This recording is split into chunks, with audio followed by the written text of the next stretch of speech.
Cet emblème représente Grand Line et les quatre mers. On est de nombreux plus de 170 pays ayant adhéré au gouvernement mondial. Ce drapeau symbolise la planète tout entière. Si le gouvernement mondial a mis du temps à se mettre en avant dans One Piece, son simple nom illustre l'exploit qu'il a réalisé. Tandis que l'humanité semble avoir pour vocation de toujours se battre, il semblerait que ce soit allié, et cela suite à l'union des 20 royaumes il y a 800 ans. Et cette union, cette alliance, est incarnée par une sorte de démocratie à l'échelle royale, où tous les 4 ans, au sommet de Red Line, au château de Pangea, les dirigeants se réunissent afin de réaliser la rêverie, où un conseil des rois est mis en place pour débattre de l'avenir politique du monde. Néanmoins, cette alliance n'est qu'une utopie imaginaire, brisée par l'existence cachée d'Immu, assis sur le trône vacant, et de nombreux autres points.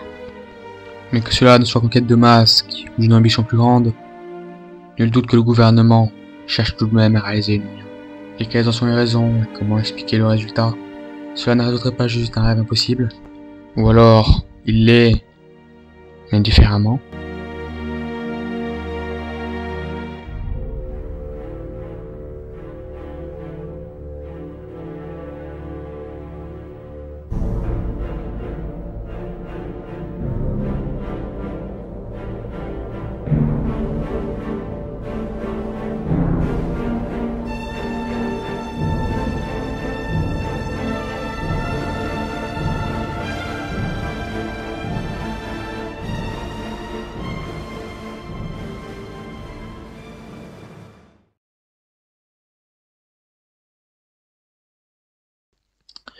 Je confesse, avant tout, avant de commencer la vidéo, oui, ma dernière vidéo date de mai 2023, et mon pseudo est passé de C'est une compagnie liée Fox Inc. Je n'ai un publié qui a parlé de mes nombreuses activités et créations, et puis il y a aussi mon nom qui change, donc je souhaite un véritable changement. Néanmoins, je tenais quand même à refaire une vidéo, et j'espère en faire encore après. Nous verrons bien, je garantis rien, mais j'ai bon espoir. En attendant, n'hésitez pas à vous abonner, et aussi au passage à liker, commenter, partager.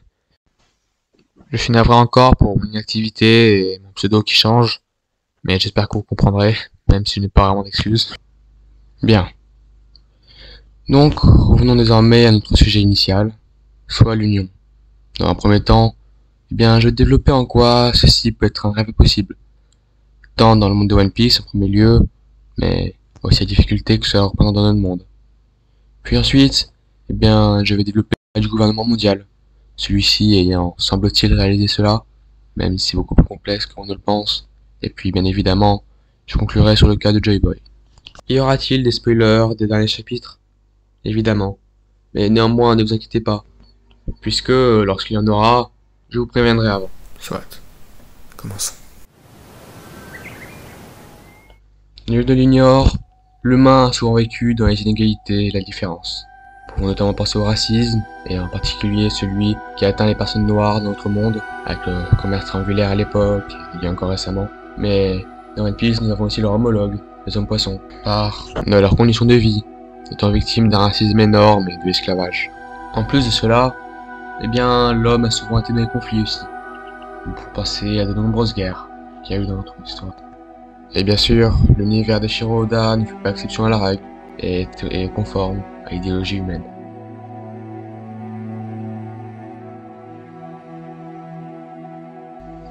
Pourtant, dans ces nombreuses mers, il y a un cas particulier. Dans un nouveau monde, il y a une femme, du nom de Shao Titlin, ou Big Mom, si vous préférez. Elle rêve, par l'intermédiaire de son équipage pirate, de réunir toutes les races du monde. Humains, hommes poissons, minx, longs bras, longues jambes, etc. D'ailleurs, à l'exception des Lunaria, géants et boucaniers, elle y est parvenue. Équipage très étrange d'ailleurs, pour se sait qu'il est majoritairement constitué de ses enfants, qu'elle a eu avec de nombreux pères, et de races différentes. Concrètement, lorsqu'on oublie les 3 races manquantes dans son équipage, on pourrait presque dire qu'elle a réalisé son rêve, qu'elle a uni les races. Mais Shao Titlin y pense toujours à ses manquants, aux géants notamment, qu'elle aurait dû avoir si sa fille avait accepté d'épouser le roi Loki. Les conflits ne cessent pas, et finalement, que représente cette union? lorsqu'on sait qu'elle n'est vouée qu'au chaos et à la désolation. Big Mom est une impératrice, et une cruelle, qui plus est. Ce rêve, toujours, fera face à de nombreux aléas. Pour revenir à notre terre, des rêves d'unir certains types de caractéristiques, eh bien, existent. Faut penser aux pères de l'Europe, qui ont réussi à fonder l'Union Européenne très justement. Mais pourtant, celle-ci, qui réunissait de plus en plus de pays chaque fois, eh bien, fut face au Brexit. Un rêve ardu, n'est-ce pas? Mais sachez que de toute manière, eh bien, ceux étudiés ne sont que des unions à faible échelle. Mais qu'en est-il d'unir le monde?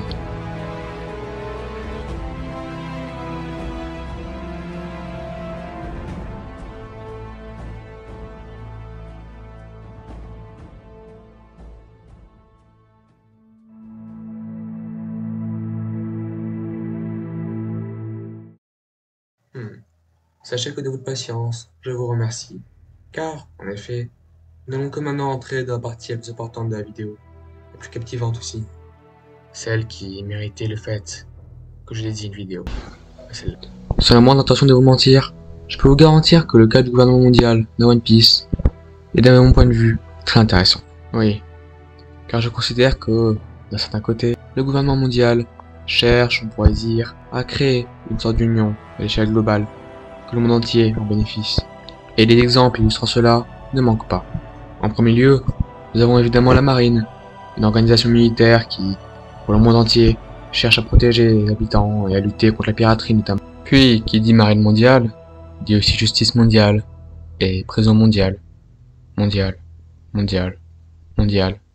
Ce terme qui ne cesse de revenir, car en effet, je le rappelle, ce gouvernement est mondial, à l'exception de quelques pays du moins. Au passage, qui dit unir, dit relier. En effet, sur Red Blue, le gouvernement mondial a un projet fou, celui de réaliser un pont qui reliera toutes les îles du monde. Son nom, Tequila Wolf. Mais son appellation n'est pas ce qui est le plus intéressant, car c'est plutôt sa date de construction qu'il est, étant construit depuis 700 ans. Mais n'ayez crainte, je reviendrai dessus après. Mais là, ce ne sera pas le sujet.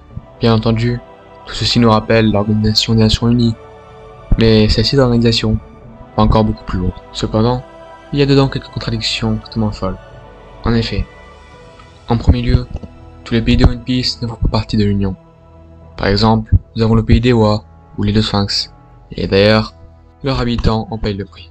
Du moins, l'expression de payer le prix que j'utilise de manière assez métaphorique, certes, mais en réalité, ce sont plutôt les habitants des pays membres du gouvernement qui ont un prix à payer, étant donné que être membre n'est jamais gratuit dans ce monde aussi. Enfin bon, à l'opposition du rêve d'union de Big Mom, celle-ci n'a rien à voir avec les races. Pire que cela, il ne s'agit que d'union des états humains, car les hommes poissons, par exemple, que j'ai déjà mentionné, sont victimes de ségrégation et d'esclavage. Mais ne vous détrompez pas pour autant, les humains aussi peuvent être esclaves. Par les dragons célestes évidemment, les rois du monde, du moins, ils le pensent.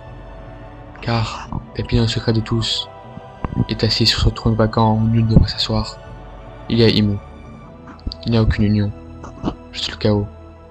Et cet être, homme ou femme, qui siège sur le trône du monde. Puis pour finir avec cela, nous ne pouvons pas oublier le fait que Imu et les doyens ont un mépris envers le monde, considérant les autres comme des insectes.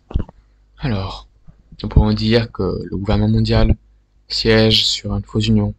On profite pour croire que le monde est parfait, mais en réalité, ils le savent. Ils dirigent et dans une totale autocratie, sans démocratie. Ceci démontrerait-il alors que l'union est vraiment un rêve possible, que même lorsqu'on croyait qu'elle était vraie, eh bien elle était fausse. Voilà qui est bien complexe, surtout que tout ce que j'ai dit auparavant est bel et bien vrai concernant le gouvernement mondial. Seulement, nous pourrions nous contenter que de cela, et ça serait sans doute suffisant. Seulement, j'aimerais pousser l'analyse un peu plus loin, et mieux comprendre le fonctionnement du gouvernement mondial. Et c'est à partir d'ici que je vais rentrer dans la partie spoiler de la vidéo. J'aborderai donc l'Arc Head et ses derniers chapitres évidemment.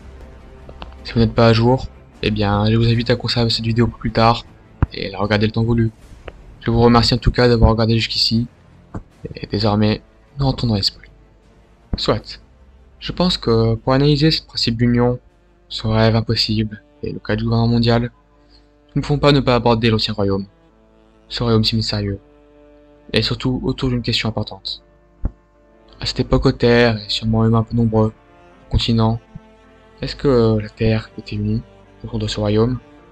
Ou alors était-il indépendant de tout le reste? Pour être honnête, il est aujourd'hui impossible de répondre à cette question. En effet, je tiens à vous dire que deux des personnages ayant appris l'histoire de l'Ancien Royaume ont tous les deux tourné autour d'une chose. Le premier, Riley, a dit que, en parlant à l'équipage de Chapeau de Paille, que leur révéler l'histoire ne valait rien, parce que tout est une question d'interprétation. Puis, nous avons Vegapunk récemment, qui lui insiste sur un fait.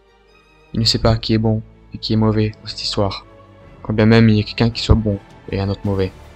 Donc, nos illusions sur l'Ancien Royaume ne sont peut-être pas assez vraies, et peut-être qu'il y avait plus de parts sombres que nous pensons.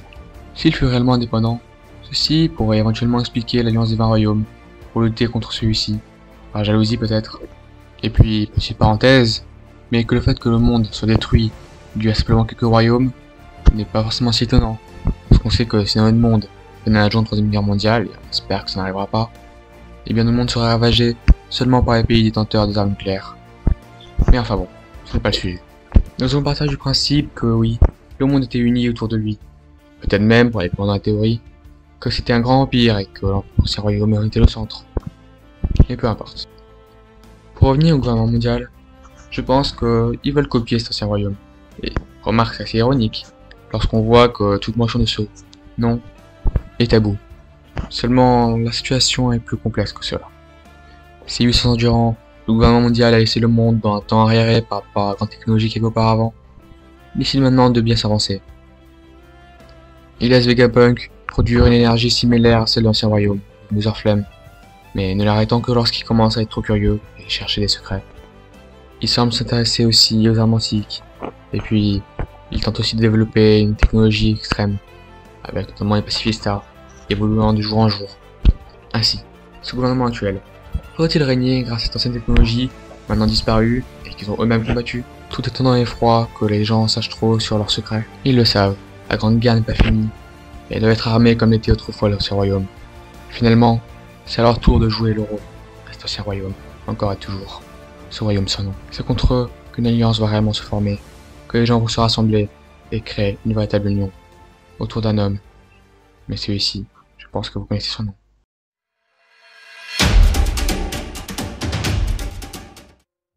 Ce qui le rend redoutable, ce sont ses pouvoirs et ses techniques de combat, et plutôt la capacité à fédérer les gens autour de lui.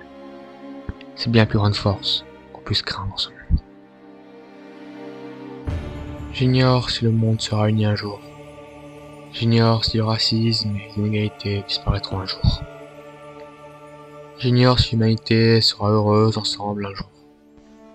Nous pouvons avoir de nombreux doutes et être défaitistes lorsqu'on voit le genre humain.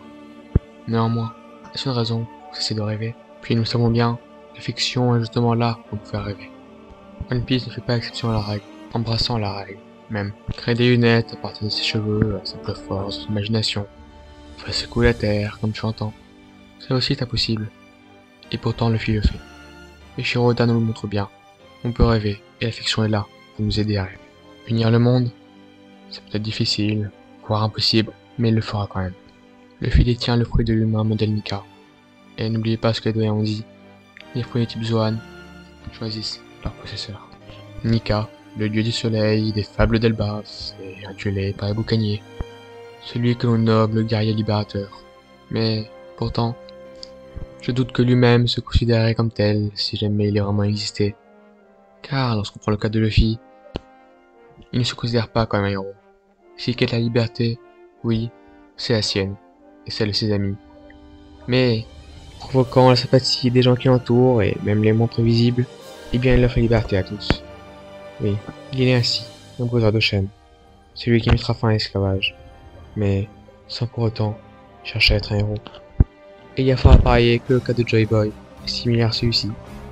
Même si Joy Boy doit sûrement avoir des torts, comme le dit Vegapunk, il ignore qui était bon et mauvais dans ses oubliés. Mais c'est bien une chose à remarquer, c'est que oui, il détenait lui aussi le fruit de main modèle Nika. Oui, il a été choisi aussi. Sans doute ressemble-t-il à Luffy, l'enjeu de la liberté, et les gens s'unissaient autour de lui, avant que le monde ne soit chamboulé et brisé, avant qu'il ne soit victime de ce que l'on pourrait nommer un déluge, que 20 royaumes s'unissent, eux, contre lui.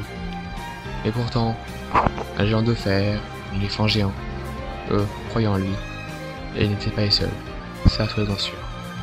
Même si la légende est perdue dans les oubliettes, elle reviendra. Et désormais, c'est Luffy qui unir le monde. Donc que dit Luffy n'est pas Joy Boy, et lui aussi, il est un garçon joyeux, pas Joy Boy. Notre jeune pirate au chapeau de paille ne va pas faire de longs discours solennels pour haranguer les foules, ni crier à rose sous le gouvernement afin de se trouver des alliés. Non, loin de là. Il va juste se contenter de sourire.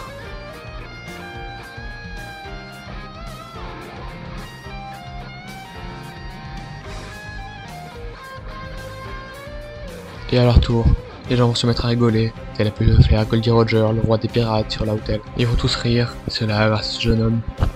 Se rassembler, manger, boire, et qu'importe la différence, ce n'est qu'un détail. Maintenant, ils sont ensemble. Le monde, grâce à lui, c'est enfin ce qui l'unit, la véritable unie. Et alors, lorsque le moment sera venu, tous ensemble, ils vont se réunir et se soulever face au gouvernement mondial. Et en former donc un nouveau, qui celui-ci serait fonctionnel. Après tout, comme le dit Kola, ce système-ci du gouvernement mondial n'est pas une nouvelle chose, mais il en faut un bon.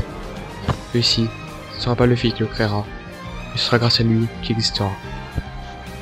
Et alors, puisque nous sommes juste dans une fiction, un manga, on va espérer que la paix, la liberté existera vraiment là-bas.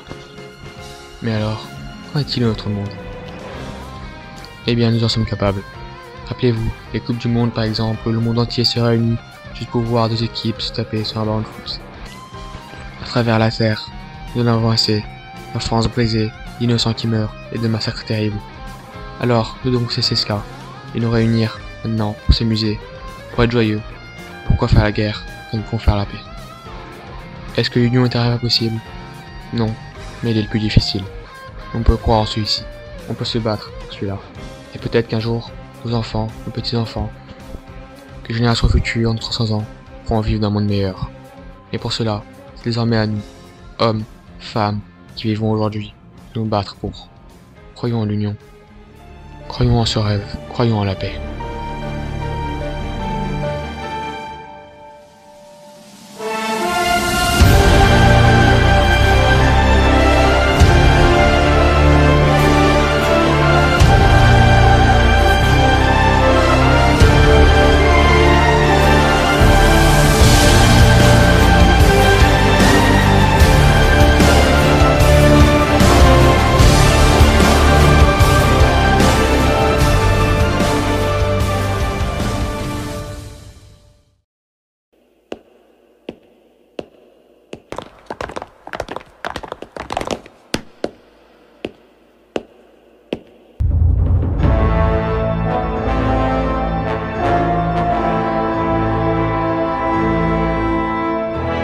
歴史より消すべき灯火がまたお決まりでしょうか。